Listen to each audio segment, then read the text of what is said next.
നമ്മൾ പോകുന്നത് Thaikkattussery saint Paul's ദേവാലയത്തിലേക്കാണ്. വിശുദ്ധ പൗലോസ്ലിയുടെ നാമധേയത്തിലുള്ള തൃശ്ശൂരിലെ ഏക പള്ളിയാണ് സെന്റ് പോൾ ദേവാലയം. ഇന്ന് നമ്മളോട് ചർച്ച ചെയ്യാൻ പോകുന്ന വിഷയം വിശുദ്ധിയിലേക്കുള്ള വിളിയെ കുറിച്ചാണ്. Let's go. ഇതാണ് സെന്റ് പോളിന്റെ നാമധേയത്തിലുള്ള തൃശ്ശൂർ അതിരൂപതയിലെ ഏക ദേവാലയം, തൈക്കാട്ടുശ്ശേരിയിലെ സെന്റ് പോൾ ചർച്ച്. പ്രശസ്തമായ ഒല്ലൂർ പള്ളിയിൽ നിന്ന് 3 കിലോമീറ്റർ ദൂരെയാണ് തൈക്കാട്ടുശ്ശേരി. സാമ്പത്തികമായി വളരെ പിന്നിൽ നിൽക്കുന്ന ഒരു പ്രദേശമായിരുന്നു അന്ന് ഇത്. 1 ലക്ഷം വീട് കോളനി ഉൾപ്പെടെ 150ഓളം ക്രൈസ്തവ കുടുംബങ്ങൾ മാത്രമേ ഇവിടെ ഉണ്ടായിരുന്നുള്ളൂ. ഇവിടുത്തെ കുടുംബങ്ങളൊക്കെ ദേവാലയ നിർമ്മാണത്തിന് മുമ്പ് ഒല്ലൂർ ഇടവകയിലെ അംഗങ്ങളായിരുന്നു. 1970-ൽ ഇവിടുത്തെ കാരണവന്മാർ തൈക്കാട്ടുശ്ശേരിയിൽ ഒരു കുരിശുപള്ളി നിർമ്മിച്ച് ആഴ്ചയിലൊരിക്കൽ വിശുദ്ധ കുർബാന അർപ്പിക്കാൻ സൗകര്യമുണ്ടാക്കി. അക്കാലത്ത് ഒല്ലൂർ ഫൊറോന വികാരിയായിരുന്ന ജോസഫ് കിഴക്കുംതല അച്ഛന്റെ നേതൃത്വത്തിൽ 1974 ജൂൺ 30 പള്ളിക്ക് ശിലാസ്ഥാപനം നടത്തി. ഓരോ കുടുംബത്തിന്റെയും ഒല്ലൂർ ഇടവകയിലെ സ്ഥാപനങ്ങളിലെയും വ്യക്തികളുടെയും ഒപ്പം പത്മശ്രീ ഇ.ടി. നീലകണ്ഠൻ മൂസിന്റെയും ഒക്കെ വലിയ സഹായത്തോടെ ദേവാലയ നിർമ്മാണം പൂർത്തിയാക്കി. 1975 ജൂൺ 29 ഞായറാഴ്ച ഒല്ലൂർ പള്ളിയിൽ നിന്ന് കൊണ്ടുവന്ന സെന്റ് പോളിന്റെ തിരുസ്വരൂപം സ്ഥാപിച്ച് മാർ ജോസഫ് കുണ്ടുകുളം പിതാവ് ദേവാലയം ആശീർവദിക്കുകയും വിശുദ്ധ കുർബാന അർപ്പിക്കുകയും ചെയ്തു. അങ്ങനെ 50 വർഷങ്ങൾ പിന്നിട്ട് തൈക്കാട്ടുശ്ശേരി സെന്റ് പോൾ ചർച്ച് സുവർണ ജൂബിലി നിറവിലേക്ക് കടന്നിരിക്കുന്നു. നമ്മളോട് കൂടെ ഇപ്പോൾ ആയിരിക്കുന്നത് സെന്റ് പോൾസ് ദേവാലയത്തിലെ ഇടയനായ ജോസച്ചനും കൈക്കാരന്മാരുമാണ്. അച്ഛാ, ഈശ്വരിക്ക് സ്തുതിയായിരിക്കട്ടെ. ഞങ്ങളോട് വന്നത് നമ്മുടെ അവിടുത്തെ കാറ്റസിസം കുട്ടികളെ കാണാനും അവരോട് വിശുദ്ധിയെക്കുറിച്ച് സംസാരിക്കാനൊക്കെയാണ്. എന്തൊക്കെയാണ് ഇടവകയിലെ വിശേഷങ്ങൾ? ശാലോം ടി വി വന്നതിലേറെ സന്തോഷമുണ്ട്. ഈ ചെറിയ ഇടവകയെ സെലക്ട് ചെയ്ത് വന്ന് ഈ പരിപാടി ആസൂത്രണം ചെയ്യുന്നതിൽ, ഷൂട്ട് ചെയ്യുന്നതിൽ സന്തോഷമുണ്ട്. ഞാനിവിടെ ഈ ഇടവകയിൽ വന്നിട്ട് അടുത്താണ് വന്നത്, 5 മാസം ആകുന്നുള്ളൂ. ഈ സെന്റ് പോളിൻ്റെ പേരിലുള്ള അതിരൂപതയിലെ ഏക ദേവാലയമാണ് ഈ തൈക്കാട്ടുശ്ശേരി പള്ളി. 400 കുടുംബങ്ങളുണ്ട്, പിന്നെ സംഘടനകൾ ഉണ്ട്, പ്രതിനിധിയോഗവും പൊതുയോഗമൊക്കെ ഉണ്ട്. പിന്നെ ജീവകാരുണ്യ പ്രവർത്തനങ്ങൾ കാര്യമായിട്ട് പ്രോത്സാഹിക്കുന്ന ഇതാണ്. ഈ പള്ളി തുടങ്ങിയിട്ട് 50 വർഷമായി. അപ്പോൾ ഗോൾഡൻ ജൂബിലി വർഷമാണിത്. ആ ഗോൾഡിനനുബന്ധിച്ച് നമ്മൾ 50-ാം വർഷമായതുകൊണ്ട് 5 ഭാഗപ്പണി കൊടുക്കാനുള്ള തീരുമാനമെടുത്തിട്ടുണ്ട്. 3 കൊടുത്തു കഴിഞ്ഞു, ഇനി 2 പണി ആരംഭിക്കുന്നു. അതുപോലെ തന്നെ സമർപ്പിത സംഗമം, അപ്പോൾ യൂത്ത് മീറ്റ്, പിന്നെ മുൻകാല കൈക്കാരന്മാരുടെ അധ്യാപന സംഗമങ്ങൾ, പിന്നെ സമ്പൂർണ്ണ ഇടവക സംഗമം, ഇതൊക്കെ ചെയ്യാനായിട്ട്, അതിലൂടെ കൂട്ടായ്മ വളർത്താനായിട്ട്, ഒരുമിച്ച് കൂട്ടാനായിട്ട് ശ്രമിക്കുന്നു. സ്നേഹമുള്ള ജീവിതമേ വിശദമായ ജീവിതമാകുകയുള്ളല്ലോ. അതുകൊണ്ട് ഈ കൂട്ടായ്മ പ്രധാനപ്പെട്ട ഒന്നാണ്. അതുകൊണ്ട് ആ രീതിയിലുള്ള കാര്യങ്ങൾ ചെയ്തുകൊണ്ടിരിക്കുന്നു.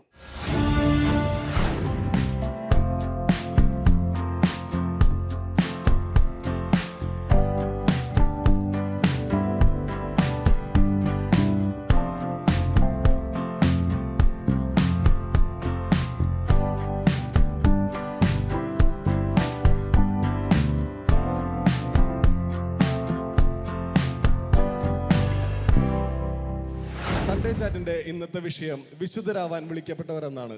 ഇന്ന് എല്ലാവരും നമ്മുടെ പിള്ളേരെല്ലാവരും റെഡി ആയിട്ട് നിൽക്കുന്നുണ്ട്. നമുക്ക് അവരുടെ അടുത്തേക്ക് പോവാം. Praise the Lord. എന്താ എനർജി! ഒന്നുകൂടി പ്രൈസ് ദി ലോർഡ്. വിശുദ്ധരാവാൻ വിളിക്കപ്പെട്ടവർ. ഇതിൽ എത്ര പേര് വിശുദ്ധരാവാൻ വിളിക്കപ്പെട്ടവരാണെന്ന് കൈവക്കിയേ? വിശുദ്ധരാവാൻ വിളിക്കപ്പെട്ടവരാണോ? അത് കേട്ടാ മതി, എല്ലാവരും കൈതാത്തിക്കോ. കാരണം നമ്മളത് എന്താ പറയാ, ചെറുപ്പം തൊട്ട് നമ്മൾ പഠിച്ചുകൊണ്ടിരിക്കുകയാണ് വിശുദ്ധരാവാൻ വേണ്ടിയിട്ട്. ആ വിശുദ്ധരാവാൻ വേണ്ടിയിട്ടുള്ള സ്റ്റെപ്പാണ് ഈ കാറ്റസിസം ക്ലാസ്സും. ഇന്ത്യയിലെ ഏറ്റവും കൂടുതൽ വിശുദ്ധരുള്ള സംസ്ഥാനം ഏതാ? തൃശ്ശൂർ ജില്ലയിലെ 2 വിശുദ്ധരുണ്ട് അല്ലേ, വിശുദ്ധ ഏബ്രാസ്യമ്മയും മറിയന്ത്രേസ്യയും. ഓക്കെ, അപ്പോൾ നമ്മൾ അഭിമാനിക്കേണ്ട ആൾക്കാരാണ്. ഇനി അടുത്ത വിശുദ്ധര് നിങ്ങളാണ്. അപ്പൊ നമുക്ക് നമ്മുടെ ചർച്ചയിലേക്ക് മെല്ലെ കടക്കാം. റെഡി? എന്താണ് വിശുദ്ധി? എന്താണ് വിശുദ്ധി? ആരാണ് ഇതിന് ഉത്തരം പറയാൻ പോകുന്നത്? ഒരാളിവിടെ ഒരു മിടുക്കി കൈപൊക്കിയിട്ടുണ്ട്. മൈക്കൊന്ന് കൈമാറാമോ? ഓക്കെ, ഒന്ന് ഫ്രണ്ടിലേക്ക് വരുമോ? പറഞ്ഞോ. ഈശോയെ സ്നേഹിച്ചും സഹായിച്ചും ഈശോയുടെ നിയമങ്ങൾ അനുസരിച്ചും നടക്കുന്നവര്. നിങ്ങൾ എന്തൊന്നും മിണ്ടാതിരിക്കണേ. ഇത്രയും നല്ലൊരു ഉത്തരം കേട്ടിട്ട് കയ്യല്ല അടിക്കണ, നല്ല അടിപൊളി കൈയടി. ഈശോ പറഞ്ഞ വാക്കുകൾ അനുസരിച്ച് നടക്കുന്നവർ ആരാണ്? വിശുദ്ധരാണ്. സംശയം ഉണ്ട് അതിലേ? നിങ്ങളൊക്കെ അങ്ങനെ നടക്കുന്ന ആളുകളാണോ? സത്യസന്ധമായിട്ട് പറഞ്ഞ കേട്ടോ. ആണോ? അല്ലേ? അല്ലാന്ന്. അങ്ങനെ ആവണം കേട്ടോ. അതാണ് ഇതിൽ ഏറ്റവും ഇമ്പോർട്ടൻ്റ് ഉള്ള കാര്യം. ഈശോ പറഞ്ഞിട്ടുള്ള വാക്കുകൾ അനുസരിച്ച് നടക്കുന്ന ആളുകളെയാണ് എന്ത് പറയുന്നത്? വിശുദ്ധർ എന്ന് പറയുന്നത്. വിശുദ്ധരാവുക എന്നതിന്റെ അർത്ഥം എന്താണ് എന്നാണ് നിങ്ങൾ പറയുന്നത്? സ്ഥിരമായി കൈമുക്കിക്കൊണ്ടിരിക്കുക. പറഞ്ഞ എന്താ അതിന്റെ അർത്ഥം? ഈശോയെ നല്ലൊരു കൈ കൊടുത്തേ. അതായത് ഇവൻ എല്ലാ ചോദ്യത്തിനും ഉത്തരം പറയുന്നുണ്ട്, പക്ഷെ എല്ലാ ചോദ്യത്തിനും ഉത്തരം കറക്റ്റ് ആട്ടോ. അവൻ പറഞ്ഞൊരു പോയിന്റ് കേട്ടോ. എന്താണ് വിശുദ്ധരാവുന്നതിന്റെ ആദ്യത്തെ സ്റ്റെപ്പാണത്. എന്താ സ്റ്റെപ്പ്? നല്ലൊരു കൈഡ് ഒന്നുകൂടി പ്രാർത്ഥിക്കുക.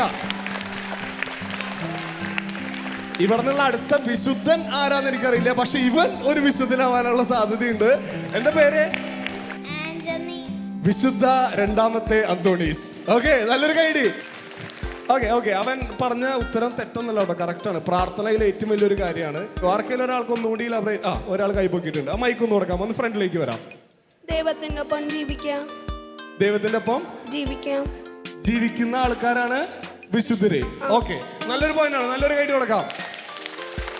എന്നാലൊരു ക്ലാരിറ്റി ഉള്ള ഒരു ഉത്തരം ആർക്കെങ്കിലും ഇതിൽ ആരാണ് പറയാ? ഒന്നുകൂടി ചോദ്യം നിങ്ങൾക്ക് മനസ്സിലാവാത്താണെങ്കിൽ ഒന്നുകൂടി ഞാൻ പറയാം. വിശുദ്ധരാവുക എന്നതിന്റെ അർത്ഥം എന്താണെന്നാണ് നിങ്ങൾ പറയുന്നത്? ദൈവഹിതമനുസരിച്ച് ജീവിക്കുക എന്നാണ് വിശുദ്ധരാകുക എന്നതിന്റെ അർത്ഥം. ക്രിസ്ത്യാനികൾ പൊതുവെ വിശുദ്ധരാകാൻ വിളിക്കപ്പെട്ടവരാണ്. പൗലോസ്ലിഹ തന്റെ ലേഖനങ്ങളിലെല്ലാം ക്രിസ്ത്യാനികളെ വിശുദ്ധ ഗണം എന്നാണ് അഭിസംബോധന ചെയ്യുന്നത്. റാഫേലാണ് ഇത്ര മനോഹരമായിട്ടുള്ള ഒരു ഉത്തരം പറഞ്ഞത്. റെഡി? എന്തൊക്കെയാണ് വിശുദ്ധരാവാൻ നമ്മെ സഹായിക്കുന്ന കാര്യങ്ങൾ? കൈപൊക്കിയാൽ മതി. കുറെ ആൾക്കാര് അവിടെ ഒരാളുണ്ട്. എന്നാലും മിടുക്കൻ വീണ്ടും കൈപൊക്കിണ്ട്. ഞാൻ ഒരിക്കൽ കൂടി ഒരു മൈക്ക് കൊടുക്കാം കേട്ടോ. ഓക്കെ, ഇവൻ എല്ലാ പരീക്ഷയിലും 100-ൽ 100 അല്ലേ? ഓക്കെ, പറഞ്ഞോ.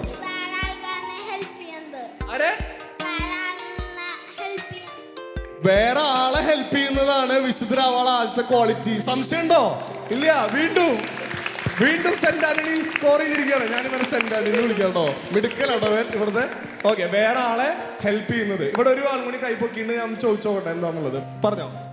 പ്രാർത്ഥന, വിശുദ്ധി, മറ്റുള്ളവരെ കൂടുതലായിട്ട് സഹായിക്കും.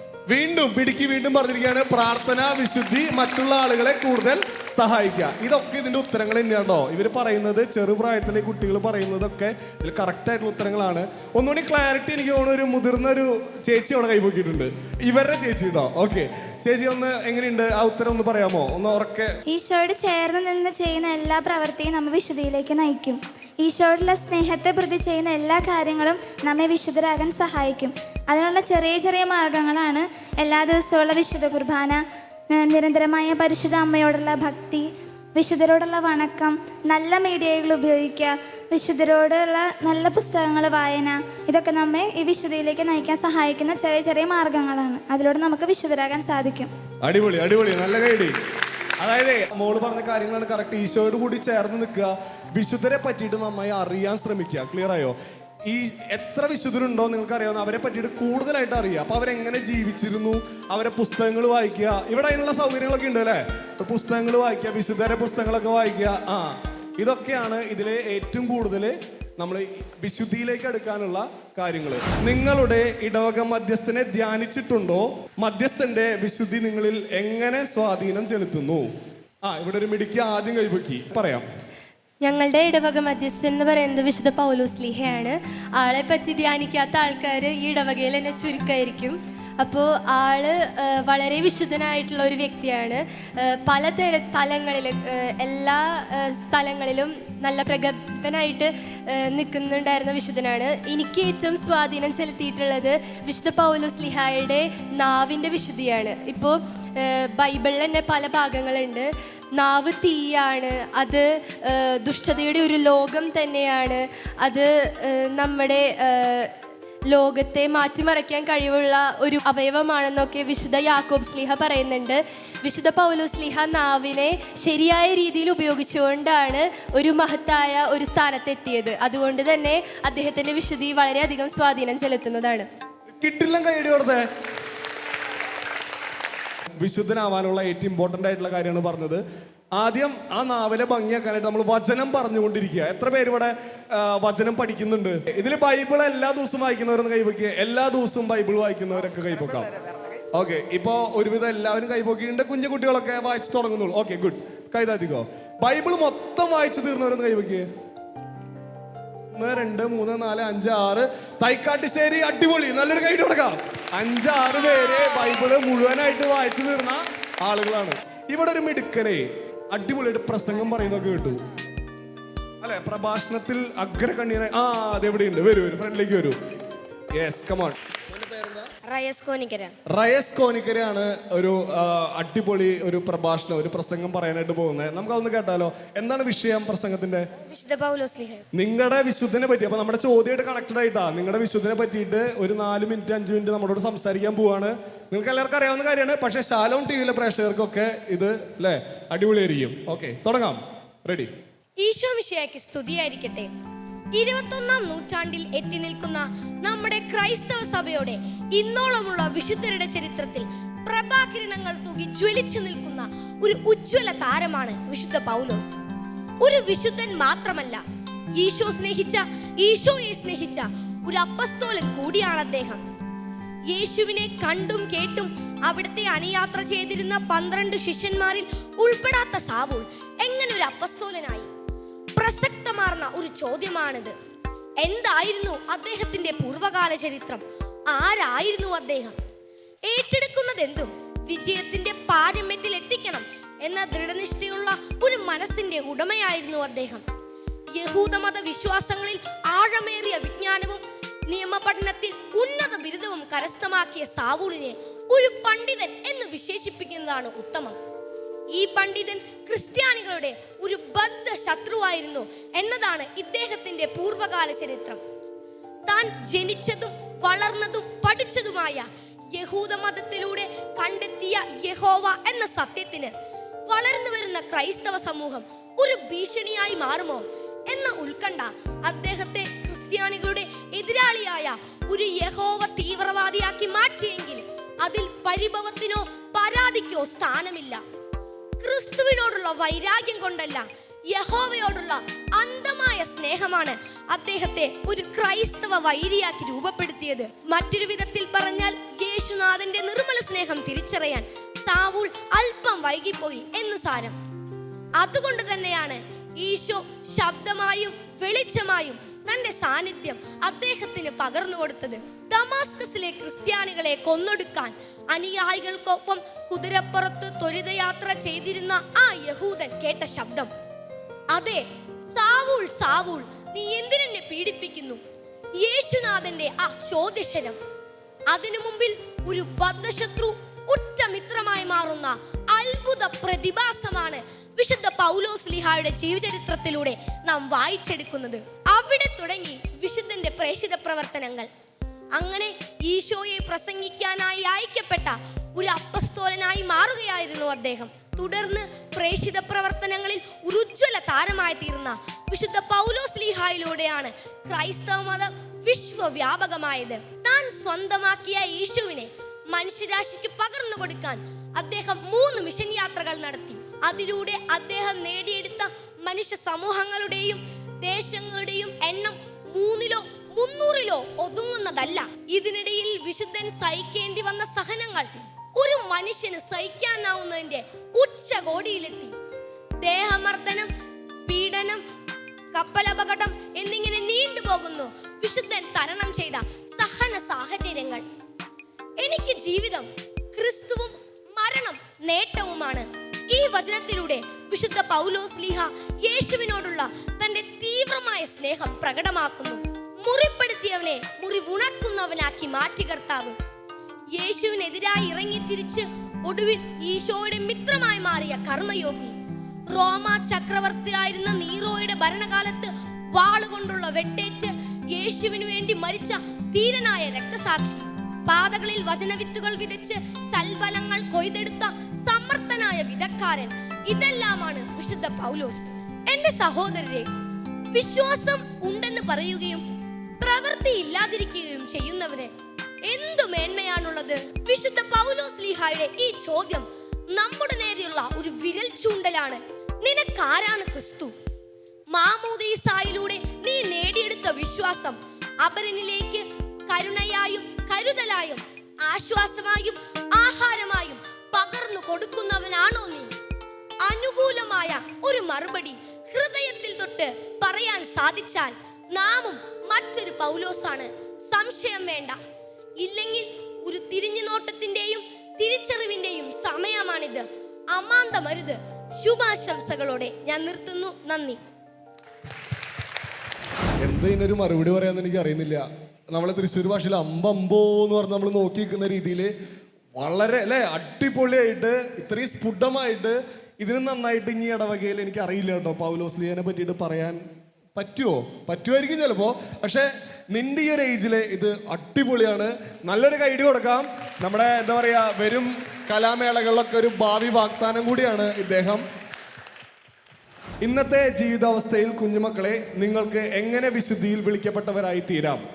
മെയിനായിട്ട് മാതാപിതാക്കളോടും അധ്യാപകരോടും മുതിർന്നവരോടുള്ള ബഹുമാനം, അനുസരണം, ഇവയിലൂടെയൊക്കെ വിശുദ്ധിയിലേക്ക് നമുക്ക് വിളിക്കപ്പെടാം. പിന്നെ ചുറ്റുപാടും കുറേയേറെ അപകടങ്ങൾ പതുങ്ങിയിരിക്കണ ഈ ലോകത്ത് പ്രാർത്ഥനയിലും ദൈവവിശ്വാസത്തിലും പള്ളിയുമായി ബന്ധപ്പെട്ട കാര്യങ്ങളിലും ഒരുമിച്ച് നടന്ന് അതോടൊപ്പം കൊണ്ടുപോവുകയാണെങ്കിൽ വിശുദ്ധിയിലേക്ക് വിളിക്കപ്പെടാൻ ഒരു എളുപ്പമാർഗമായി കരുതുന്നു. അടിപൊളി. ഓക്കെ, നമ്മുടെ ഇടവകയിലെ നല്ല അടിപൊളി കലാകാരന്മാരും കലാകാരികളും ഉണ്ടെന്ന് അറിഞ്ഞു. ഇപ്പോൾ ഒരു നല്ല മിടുക്കന്റെ പ്രസംഗം നമ്മൾ കേട്ടായിരുന്നു. ഇതേപോലെ കിട്ടില്ല ഡാൻസേഴ്സ് ഉണ്ട് ഇവിടെ. അപ്പൊ നമുക്ക് അവരെ ഡാൻസ് കണ്ടാലോ?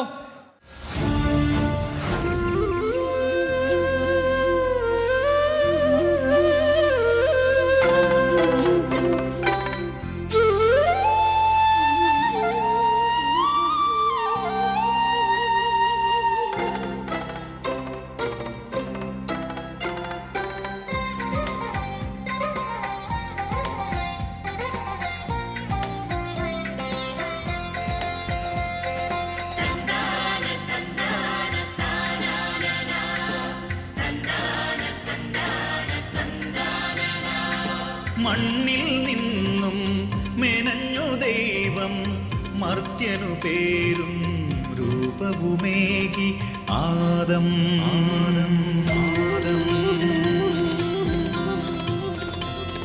ആദം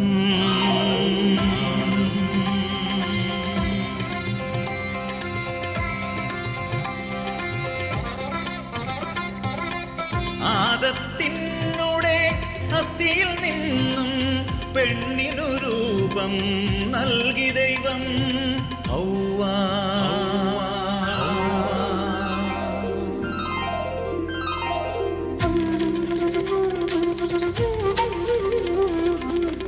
പറുദീസ എന്നൊരു തോട്ടത്തിലവരെ പരമസുഖത്തോടെ വാണിടുവാൻ പരിചൊടു കൽപ്പന നൽകിയയച്ചു പരമപിതാവാം ദൈവം. കരുണ കാട്ടുന്ന വലിയ തമ്പുരാൻ കരുതലോടേകിയെല്ലാം.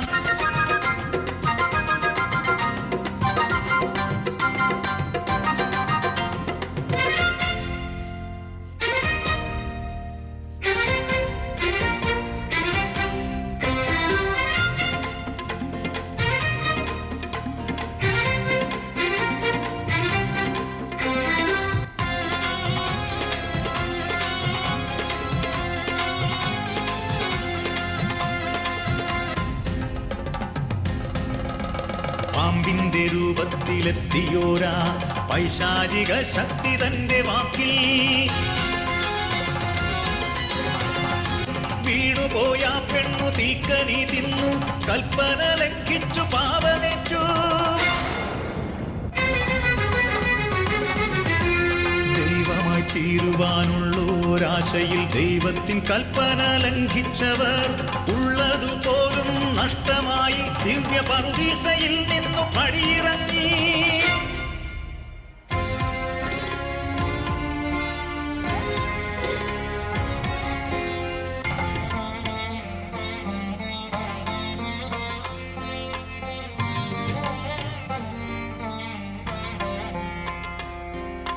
കാലം തികഞ്ഞപ്പോൾ കൺമണിയായി കായേനും ആബേലും പിറന്നു.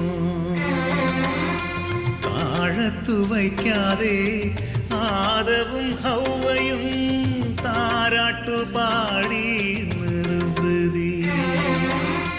കായൻ വളർന്നു കരുത്തനായി, കാരിരുമ്പിൻ കട്ടിയുള്ളിലേറി. ആബേൽ വളർന്നു വിനീതനായി, ആട്ടിടയൻ നല്ലൊരാട്ടിടയൻ.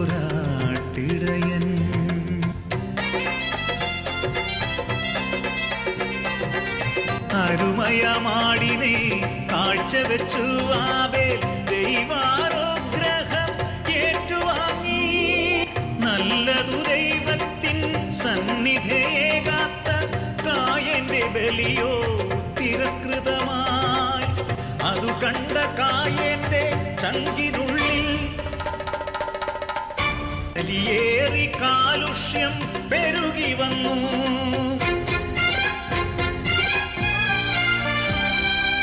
തുള്ളി പകയേറി കായേനെന്നാൾ പാവമാവേലിനെ കൊന്നുവല്ലോ. ഓദര ചോരയാൽ ആദ്യമായി ഭൂമി നനച്ചവൻ ശാപമേറ്റു.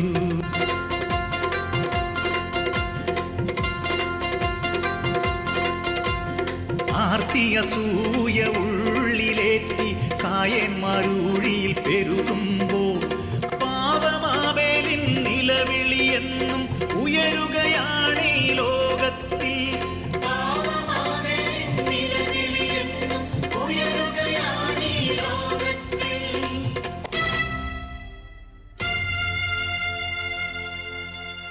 അടിപൊളിയായിട്ട് കളിച്ചു, ഗംഭീരമായിട്ട് കളിച്ചു, കിടില ഡാൻസ്. ഇനി നിങ്ങൾ പറയാൻ പോകുന്ന ഉത്തരങ്ങൾക്കൊക്കെ നിങ്ങൾക്ക് എന്ത് കിട്ടും? സമ്മാനം കിട്ടും. ഓക്കെ, ആദ്യത്തെ ചോദ്യം. കേരള സാക്ഷരതയുടെ പിതാവ് എന്നറിയപ്പെടുന്ന പുരോഹിതൻ ആരാണ്? ആദ്യത്തെ കൈ പൊക്കിയത് ഇവിടെയാണ്. മൈക്കൊന്ന് കൈമാറാമോ? വിശുദ്ധ ചാവറയച്ചൻ. സംശയമുണ്ടോ? നല്ലൊരു കൈ കൊടുക്ക്. കേരള സാക്ഷരതയുടെ പിതാവ് ആരാണ്? പിതാവായ പുരോഹിതൻ ആരാണ്? വിശുദ്ധ ചാവറയച്ചൻ. സിസ്റ്ററെ പ്ലീസ് കം. നല്ലൊരു കൈഡി. നമ്മൾ വിശുദ്ധിയാണ് ഇന്നത്തെ ടോപ്പിക് അല്ലേ? അപ്പൊ നമ്മൾ ഇവരെ വിശുദ്ധരാക്കാനായിട്ട് നിങ്ങൾ എന്തൊക്കെ സ്റ്റെപ്പുകളാണ് ഇവിടെ കാറ്റിസം ത്രൂ നിങ്ങൾ എടുക്കുന്നത്? ഒരുപാട് കാര്യങ്ങൾ ചെയ്യുന്നുണ്ടെന്ന് മനസ്സിലായി, അതിന്റെ റിസൾട്ട് ഇവിടെ ഉണ്ട്. എന്നിരുന്നാലും അത് ബാക്കിയുള്ളവർക്ക് ഒരു മാതൃകയാവുമല്ലോ എന്ന് വെച്ചിട്ടാണ്. അനുദിന ദിവ്യബലിയിലേക്ക് എല്ലാ കുട്ടികൾക്കും വരാൻ സാധിക്കില്ല, പക്ഷെ അതിനുവേണ്ടി നമ്മൾ അവരെ ഒരുക്കും. വരാൻ സാധിക്കുന്ന കുട്ടികൾക്ക് പ്രോത്സാഹനം നൽകാറുണ്ട്. പിന്നെ അടുക്കളയുള്ള കുമ്പസാരം, അത് അവരോട് നമ്മൾ ഓരോ ക്ലാസ് ടീച്ചേഴ്സും കുട്ടികളോട് ചോദിക്കാറുണ്ട്, നിങ്ങൾ കുമ്പസാരിച്ചിട്ട് എത്ര ദിവസമായി. പിന്നെ നമ്മുടെ ഇടവകയിൽ അതിന് കുട്ടികൾ കാരിസത്തിന് വേണ്ടി കുമ്പസാരം ഒരു ദിവസം വെക്കാറുണ്ട്. പിന്നെ വചന പഠനം നടത്താറുണ്ട്. അതിനുവേണ്ടി നമുക്ക് കുട്ടികൾക്ക് പ്രത്യേക സമ്മാനം നൽകി അതിനുവേണ്ടി പ്രോത്സാഹിപ്പിക്കാറുണ്ട്.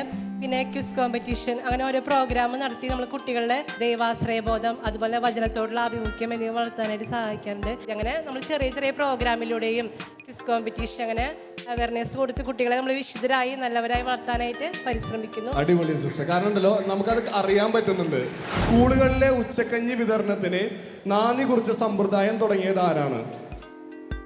രണ്ടുപേര് കൈപൊക്കി, രണ്ടുപേരും ഒരേ സമയമാണ് പൊക്കിയത്. അപ്പൊ നമുക്ക് രണ്ടുപേരും ഉത്തരം കേൾക്കേണ്ട ബാധ്യതയുണ്ട്. ഓക്കെ, മൈക്കൊന്ന് കൊടുക്കും. ഇവിടെ ആരാ? വിശുദ്ധ ചാവറയച്ചൻ എന്നാണ് ഈ കുട്ടി പറഞ്ഞത്. ആ കുട്ടി എന്താ പറയാൻ പോകുന്നത്? വിശുദ്ധ ചാവറയച്ചൻ തന്നെയാണ്. ഞങ്ങൾ രണ്ടുപേർക്ക് സമ്മാനം കൊടുക്കും. രണ്ടുപേർക്കും വായോ, ഫ്രണ്ടിലേക്ക് വായോ. മാഷ വരൂ, മാഷ് വരൂ. നല്ലൊരു കൈ കൊടുക്കാം.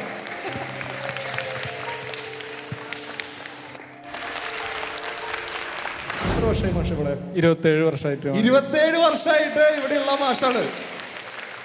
1 രൂപ കിട്ടിയിട്ടില്ല എന്ന് എനിക്കറിയാം. കാരണം 1 രൂപയ്ക്ക് വേണ്ടിയിട്ടല്ല ഇവരോട് വർക്ക് ചെയ്യുന്നത്. ടീച്ചേഴ്സായിട്ട് വർക്ക് ചെയ്യുന്നത്. അതൊരു അല്ലേ, നമ്മുടെ ഒരു കമ്മിറ്റ്മെന്റ് ആണ്, നമ്മുടെ ഒരു മിഷനാണ്. അതിനുള്ള ഒരു മോട്ടീവ് എന്താണ്? അതായത് എനിക്ക് കാറ്റീസിൽ വരാനായിട്ട് പ്രചോദനമായത് എൻ്റെ മമ്മിയാണ്. LC ടീച്ചറൂടെ കാറ്റീസം പഠിപ്പിച്ചിരുന്നു. മമ്മി കാറ്റീസിൽ പോയതുകൊണ്ട് എനിക്കൊരു വലിയ പ്രചോദനമായിരുന്നു. ഈശോയെ നമുക്ക് കുഞ്ഞുങ്ങൾക്ക് പരിചയപ്പെടുത്തി കൊടുക്കുക. ബാക്കിയുള്ള കാര്യങ്ങൾ അത് കഴിഞ്ഞിട്ട് ഇപ്പോൾ ഇവിടുന്ന് 12ാം ക്ലാസ് കഴിഞ്ഞ് പോകുമ്പോൾ അല്ലെങ്കിൽ ACC കഴിഞ്ഞ് പോകുമ്പോൾ അവർ ഞങ്ങളെ ടീച്ചർമാരെ നോക്കിയിട്ട് പറയാൻ പറ്റണം, അതായത് ഇനി മുതൽ ഞങ്ങൾ ഈശോയിൽ വിശ്വസിക്കുന്ന അല്ലെങ്കിൽ ക്രിസ്ത്യാനികളായി ജീവിക്കുന്നത് നിങ്ങൾ പറഞ്ഞതുകൊണ്ടല്ല, ഞങ്ങൾക്കൂടെ അനുഭവം ബോധ്യമുള്ളത് കൊണ്ടാണ് എന്ന് പറയാൻ. അങ്ങനെയുള്ളൊരു പരിശീലനത്തിനാണ് ഞങ്ങൾ മുൻതൂക്കം കൊടുക്കുന്നത്. അതുകൊണ്ട് മാർക്ക് കിട്ടൽ മാത്രമല്ല, കൂടുതലായിട്ട് നമ്മൾ അവരുടെ ഒപ്പം നടന്ന് മറ്റു കാര്യങ്ങളിൽ പ്രോത്സാഹിപ്പിച്ച് പള്ളിയിലായാലും പുറമേ ആയാലും അവരുടെ കൂടെ നടന്ന് അവർക്ക് ഉപദേശങ്ങളും ഇതൊക്കെ ഒരു ഇറിറ്റേഷൻ പോലെയാണ്.